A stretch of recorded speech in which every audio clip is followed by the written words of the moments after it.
It's not just America. It's not just Trump. It's not just the culture wars. Now, bear with me. This is going to be a longer video, but I promise it's going to be worth it. Across the entire Western world, from the United States to France, from Hungary to the UK, we are watching a shift, a slow, steady slide away from liberal democracy and towards something much darker, in my opinion. And if that sounds dramatic, let me ask you something. What would you call it when presidents threaten to jail journalists? When political parties try to criminalize protest? When immigration becomes a reason to suspend due process? When billionaires control the press and the platforms? This isn't some conspiracy theory.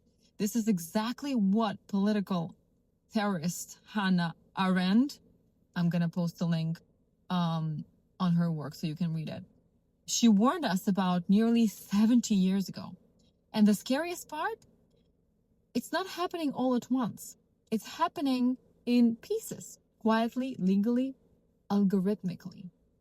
Now let's talk about it. Let's start with something uncomfortable. Fascism doesn't always announce itself with a swastika. It doesn't always wear a uniform or speak in a, foreign language. Sometimes it smiles. Sometimes it says it's here to protect the children, restore the values, or save the nation. And Hannah warned us that fascism doesn't begin with violence. It begins with a disconnection, with people feeling like truth no longer matters, like politics is hopeless, like the system is so broken that maybe it does need to burn. That's when strongmen step in. But she wasn't alone in that warning. Italian philosopher Umberto Eco, who grew up under Mussolini, gave us a checklist in his famous essay, Ur-Fascism. He said, there are signs, and once you see them, you can't unsee them. And here are just a few, but I'm going to publish a link. I'm going to post a link so you can follow it and read more about these signs and this particular philosopher. So, a cult of tradition, fear of difference, obsession with a national enemy, disdain for intellectuals, the belief that disagreement is treason, a constant appeal to a frustrated middle class, news as propaganda, and the ultimate goal to create a nation of obedient, anxious citizens who no longer trust themselves to think. Now, please tell me which part of this list sounds familiar? These aren't just ideas from history books. They're headlines, they're executive orders, they're political platforms right now in the West. Let's take a hard look at what's actually happening. In the United States, the signs are blatant. Journalists labeled enemies of the state. Protesters tear gassed for photo ops. Immigrants blamed for every single social problem. Supreme Court rulings gutting rights and centralizing power. And now under Trump and Vance, mass deportation plans, loyalty oath, and Department of Justice restructuring. All these things are openly discussed. And it's not just America. In France, Marine Le Pen has become a household name, running on platforms soaked in nationalism and anti-immigrant rhetoric. In Hungary, Viktor Orban calls his system illiberal democracy, where elections exist, but real opposition doesn't. He's reshaped courts, silenced media, and normalized anti-Semitic conspiracy theories. Italy's Giorgia Meloni came to power echoing fascist slogans, literally, while denying she's a fascist, of course. Germany's AfD is gaining ground with a platform that would have been unthinkable just 15 years ago. In the UK, right-wing populism brought Brexit, weakened institutions, and fueled anti-immigrant violence. Even in Sweden and the Netherlands, far-right parties are winning. They're winning power in ways no one predicted. All of this follows a pattern, one that political historian Timothy Snyder described in his book on Tyranny. Amazing book. I'm gonna link that too. Post-truth is pre-fascism. When lies become normal and fear becomes policy, the democracy becomes a costume. You still vote, but the outcomes are already shaped by manipulation, suppression, or algorithmic targeting. And those algorithms, that brings us to the next part of the story. Here's the part Hannah Arendt didn't live to see, but Umberto Eco would have instantly recognized. The new authoritarianism isn't just political, it's technological. And the most powerful tool isn't laws or guns. They're platforms and algorithms. Enter Elon Musk and Peter Thiel.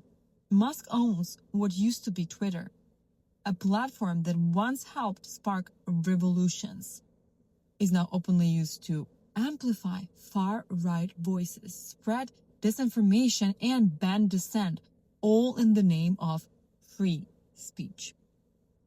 But this isn't free speech. It's asymmetrical warfare. A billionaire controlling the digital town square while boosting fascist memes and shadow banning his critics is not a neutral actor. It's a soft coup against public discourse. And then there's Peter Thiel, the Silicon Valley king and kingmaker.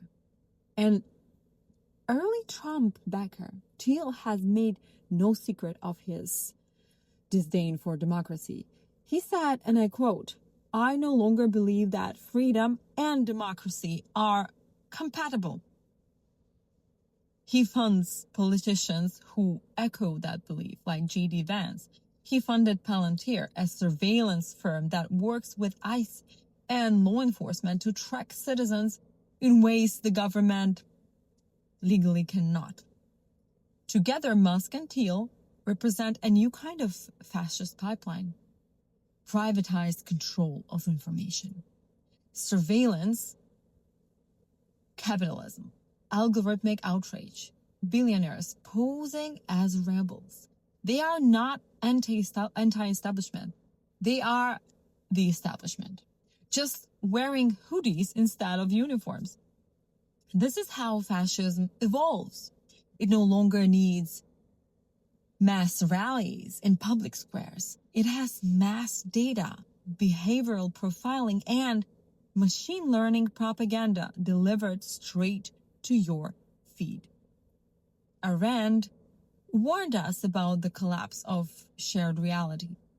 Umberto Eco warned us that fascism would mutate. What we're living through isn't version 2.0. It's sleeker, faster, harder to detect until it's too late. Here's the thing no one wants to say out loud. Authoritarianism doesn't just happen to us. It happens through us. Not because we're bad people, but because we're tired, numb, distracted. Because when chaos is constant, survival mode kicks in, and that's when fear wins. This is what Hannah Arendt meant by the banality of evil. That people don't need to be monsters to commit monstrosities or monstrous acts. They just need to stop thinking. Just scroll past. Just click agree. Just keep your head down. But it's not just fear. It's manufactured consent. That term comes from Edward Bernays' and later Noam Chomsky. It means if you control the narrative, you don't have to control the people. They'll police themselves. And we do. We internalize censorship. We accept lies if they're emotionally easier than truths. We stop asking questions when the answers hurt us. And that's how it happens. Teachers stop teaching banned books. Journalists stop investigating certain names. Neighbors stop speaking up when ICE takes someone's dad. Families stop talking about politics altogether just to keep the peace. That's how the Overton window shifts. What was once extreme becomes normal. What was once unthinkable becomes policy. And by the time people start screaming, it's already too late. But here's the hope. And Arendt was clear about this too. The greatest danger is not that people believe lies. It's that they stop believing anything. Because when you believe in nothing, you'll follow anyone. So, what do? In fascism, if it has gone digital, if the laws are being rewritten, if billionaires control the narrative, if exhaustion is the point, then how do we fight back? First, we name it. This isn't just politics as usual. This isn't about being liberal or conservative. This is about whether truth, dignity, and democracy survive the century. Second, we protect each other, not just with votes, with community, because fascism thrives in isolation. It dies where solidarity lives. Talk to your neighbors. Read those banned books. Teach your kids what critical thinking actually means. Push your schools, your workplaces, your friends to pay attention, even when it's uncomfortable. Third, we resist in every way that still exists. Use your platform, no matter how small. Don't let them memory hole the past. Don't let silence do the work of oppression. And remember this. When Elon Musk spreads white nationalist dog whistles, call it out. When Peter Thiel funds campaigns to dismantle democracy, shine a light on it. When politicians invoke order to justify cruelty, ask whose order, whose fear, whose future. You don't need to be a politician to fight fascism. You just need to be awake and loud and willing to remember that history is not a prophecy. It is a warning. So if you're watching this and you feel that pit in your stomach, good. That's good. That feeling means you're still alive, still thinking, still capable of choosing something better. Don't let them take that from you. If this message spoke to you, don't just like it, share it. Leave a comment with where you see the signs happening. And subscribe, because we're going deeper in future videos into media control, ICE, political gaslighting, and much, much more. This is only the beginning. Stay awake. Stay grounded. Stay loud. And tell me if you like my videos.